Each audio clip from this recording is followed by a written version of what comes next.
1 2 1 2 1 2. 1212. My name is Bobby Rush. I'm Sue's boyfriend. Just give me 1 second. Are you the host of your show? Are you taping and got a host? Are you the host? I'm a host. He's a host and the owner, and I'm an Okay. owner. Good. Very good. And it's called. Madhouse TV. I got you. All right. And you got me all bent out of shape here. I came in here with this, I know. good vibe, and You good. You good. All right. Well, James Brown is, that was my hero. My hero. Absolutely. I grew up in a black neighborhood, but I still live there too. And all of my friends. Had a nickname when you were a kid? Everybody did. What mine? I'm Junior. What they call Caesar. it?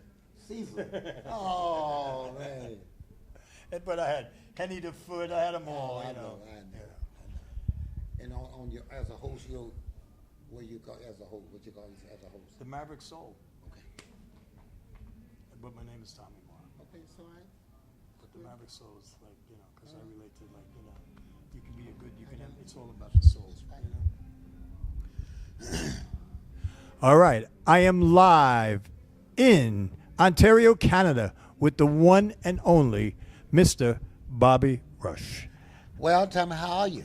I'm hot, Well, but I but- couldn't be in a better place right now. But it's summertime. Remember that.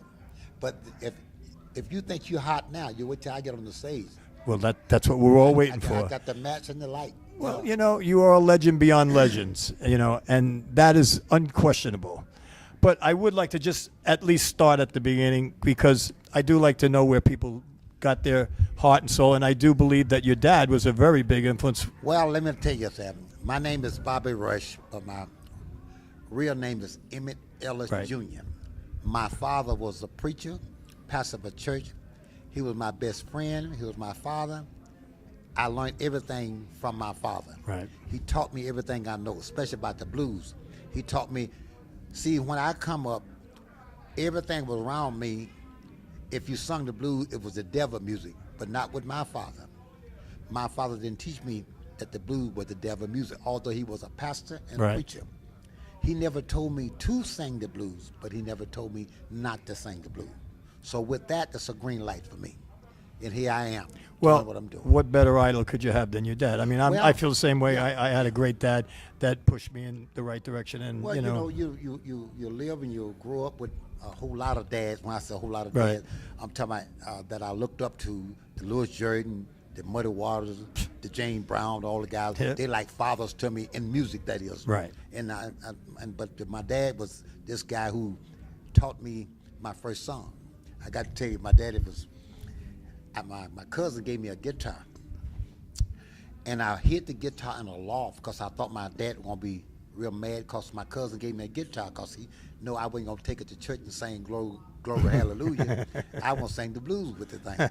So I hit it in the loft. So one day he told me, said, Bobby Rush, boy, bring me that guitar here, boy. He didn't, and I heard him, but I didn't want it. He didn't know I got a guitar. Then we said, hey, Junior. And I knew he'd mean business. That's- he called yeah, me Junior. yeah. Hey, Junior, bring that guitar here.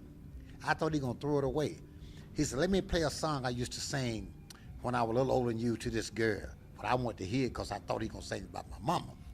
He grabbed the guitar, and I thought for sure he going to sing, glory, glory, hallelujah, when I lay my burden down. No, he went, me and my gal went to Chanky Pin hunting. She fell down, and I saw something. I said, Daddy. I said, sing it again.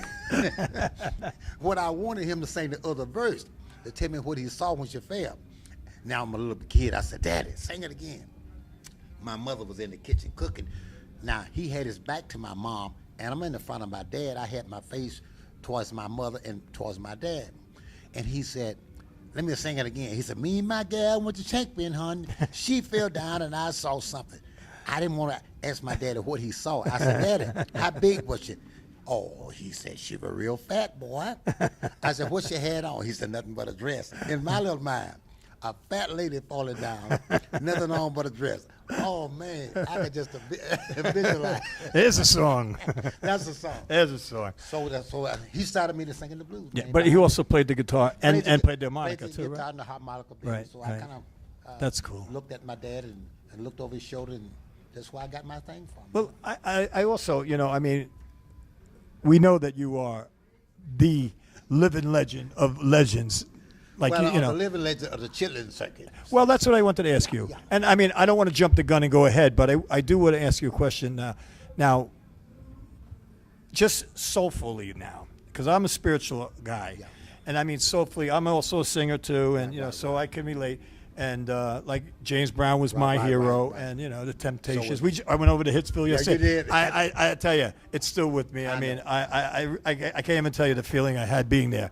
But what I wanted to ask you is, when you what in your mind and in your head, like where could you possibly, what could you possibly feel from playing the Chitlin circuit to going to Lincoln Center? I'll screw around over there. Please, out, everybody out. Including yourself. Nobody in. I'm sorry. That's cool. That's cool. Okay. Now, soulfully, emotionally, from the heart, looking back, playing the Chitlin circuit, and then playing, which you just recently played, Lincoln Center. I mean, where in your head does that fit? Lincoln Center is just like the church and the juke joint. The same people on a Sunday morning is the same people you play for Saturday night. So when you go to Lincoln Center, they may be dressed a little different, maybe from a different place or town, but they want the same thing in life: good music, good fun, and good time. It wouldn't make no difference, because if you do what you do and do it well, people will perceive you and like what you do. Right. Well, and you were also just up for you're up for a Grammy in I was up for Grammy 2014. 2000 Grammy. This is my second time being up for a Grammy. I've been up for awards. I think it's 21 times, and I won 16 times on the Blues Award. But this is my second time being up for Grammy. I didn't win, but yet I'm a winner, because anytime you in a run up like that, Yeah. with those kind of avenues and people's around you, the great artists. It's you're always a winner, just to be in. Sure, just to be absolutely. just to be in the picking, Yeah. And I feel good about it. I'm still recording, man. I have 326 records. I started recording Just pull that early up a little 50s. bit. I started recording early 50s. I have 326 records. I've been recording this year 60 years. God bless, man. That is. How blessed are you? How blessed are you? I can't express it, but one thing is true. I wake up every morning. I just thank God for the health and strength. I thank God for the mind to do the blues. And I thank God for my family and my dad especially, who never told me not to sing the blues, being a preacher. Because if he'd have told me not to sing the blues, I would have obeyed him, and I wouldn't have been a blues singer today. Right. Another question I have for you, because I think you're the only guy, you would be the guy who I would go to ask this question. And my question is, do you feel that the youth of the young black kids are leaving the blues? And if so, what can we do to bring them back? And why do you think they'll? If you do in fact believe that? I think the young blacks don't want to be a part of something, because the writers and the TV and the radios and the people who writes about the blues writes it about is something less than something else. I agree with you. And if they preach about and write about this is the biggest thing since bubblegum, sure to be glad to do it. But nobody don't want to be a part of something that's going no place. Right. The blues are here to stay. It's always been there, but until some of the white guys now begin to play the blues as well, and some of them better, then it's begin to take another hold and another place and go to another level. Then some of the blacks who can play the blues, who will play the blues and do play the blues, is now getting a fresh start. See what happened with a lot of the musicians out here, and I don't mean the musician not important, because they are important. Right. But you see, you can teach a man how to play a guitar, you can teach him how to play most instrument, But you can't teach a man how to be an entertainer. You got to be born to do that. Gotta be in That here. got to be in here. I You know, couldn't agree more. you don't teach a man to do what I do or James Brown, Everett Presley do. You got to be born to do this. Yeah. Well, I'll tell you one kid that you can look out for. We just did a benefit for Walter Trout at the Oh, yeah. at the Oh, wow. Iridium Yes. in New York, and quite a little lineup came out. But watch this kid, Solomon Hicks from Harlem, 18 years old. This kid is heard about it. amazing. He's amazing. So it really does And my that- heart good that- to see that. You know, That's the kind of thing what I'm talking about. See, like the Hicks, he was born to do this. without question. You know, when you see a kid like, we born to And he do looks just like Sam Cooke. He looks just like handsome. kidding. This, I'll tell you, if you get a chance, you go back and watch the show because I interviewed everybody on that was there that night. It was amazing. It was a great thing for Walter too, and you know, I mean, to see this kid play, it was like, oh man, finally, you know, somebody's stepping up. Stepping up Yeah. in the shoes of the greats. Yeah, and being on stage with a bunch of Scott Holt was there from Oh, Buddy God, Guy, Buddy Guy. Rocky Athens from John Mayall Band was Yeah, there. yeah. You know, All the legend. it was insane. It was crazy. But thank you know, it's stuff like that and stuff like this Yeah. that keeps it alive. And I mean, that's why we're proud. What we do is we're trying to keep it going and keep it alive, and we're broadcasting all over the world, and we're bringing people like you to people that maybe in who knows, Ethiopia or whatever, you know. I mean, that would never have gotten a chance to see you. I want to say to you personally before we get too far down the line, and let me thank you first of all for what you have done. Let me thank you for what you're doing and what you plan to do, because what when people see me or people see people like me, I see blues singers and what have you. What people perceive them to be is what you dish out and what you write about and what you talk about. Absolutely. If you think it's great and you show the greatness of it, people in the audience will think. Well, think you so, know, that's what makes not we're not getting rich over this here, and we're doing this for free because we believe in it that much that we came all the way from New York to do this, and Well, when you asked me to do this, I was so happy to do it, and I'm always glad to do things like this because you never know. My motto is that I must do all I can, why I can. When that come a time I cannot do, then I won't regret what I did not do. yeah. So I'm here to display myself, put myself in a position to make young people listen to the blues, look at the blues, and think good about it, especially the young black, because it gets me when young black don't want to be a part of the blues, and you ask them, said, "Do you sing the blues?" "No, I'm not a blues singer. I'm an R&B singer." Yeah. And I'm a rapper. Where do you think it came from? Where do you think it's come from? That's right. The blues ain't nothing but a state of mind.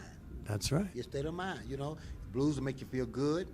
It'll make you happy. The same thing make you laugh. Same thing make you cry. That's right. Nothing better than that. Well, that's what, to me, the blues, and I kind of like that down, rip your heart out, stomp on it Yeah. blues. Like even when when they inducted Buddy Guy into the Kennedy Center, and Beth right. Hart came out and sang, "I'd rather go blind and Go see blind you to see you." walk Yeah. away." I mean, I was crying like a baby, but you know what? That's why I'm there, and that's why we're here, and that's why that was our path, And I thank you for that. Now I'm speaking for people who cannot speak, who not here to speak, and I'm quite sure that most people who cannot say what I'm saying and would love to say thank you for what you do and what you're doing, because you keeping the blues alive, man, and you keep the people alive who do the blues. But without people like you, there would be no me, and there'd be no nothing. I mean, really, if you think about it, it's kind of like Well, I thank God for you, and I thank God for people like B.B. King, who's Buddy Guy, and all the guys who's in Asia. I was thinking the other day when my good friend Bobby Womack passed. I thought about Chuck Berry, Little Richard, Buddy Guy, myself, B.B. King, Fats Domino. We're about the only one that's left. Yeah. An old legend in this business. Maybe a few others, but not many left. I know. So I'm treasuring. I'm just, every time I get a chance, I call one of these guys, say good things about one of these guys. Just thank God for being around and being friend to these guys, man. Because hey, you don't know, any day now. It's a beautiful path you've It's been a on, beautiful man. path. It's been a beautiful path. Yeah. And it's been a beautiful sight to watch us Right. watch you walk down that path. Well, then you're gonna make some people feel good about what we do, was in different countries, was not only just U.S. but different countries that they see this Right. television show. It's about the blues and about the old guys who did it, and ain't many left. That's Ain't many left. That's right. We need the Solomon Hickses to step up and that's right. Well, pick up the game, pass the torch. It make you feel good when you see young guys coming along who's really into the root of the blues, the root of the music. Right, itself. right. You know, Right. you don't have to sing the blues to love it. Just love what you're singing. There you whatever go. that There is. you go. I want to ask you one other question. How did the girls get involved on the stage? Whose idea, and how did that evolve? Got involved with me probably 57 years ago. I didn't have them for a short while, because when I was 25 or 30 years old, I had them for a minute. Then I dropped them because I was a young man on the stage, and I had these good-looking girls on the stage. So sometimes when I went into certain places, people looked at me like it was a borderline kind of a show. But it wasn't borderline to me because I'm a black man who do black music. And these are, most of the time, these are black ladies on stage. This is what we do. Right. When we in the neighborhood stores, in a neighborhood juke joint, that's what we do, man. We boogie.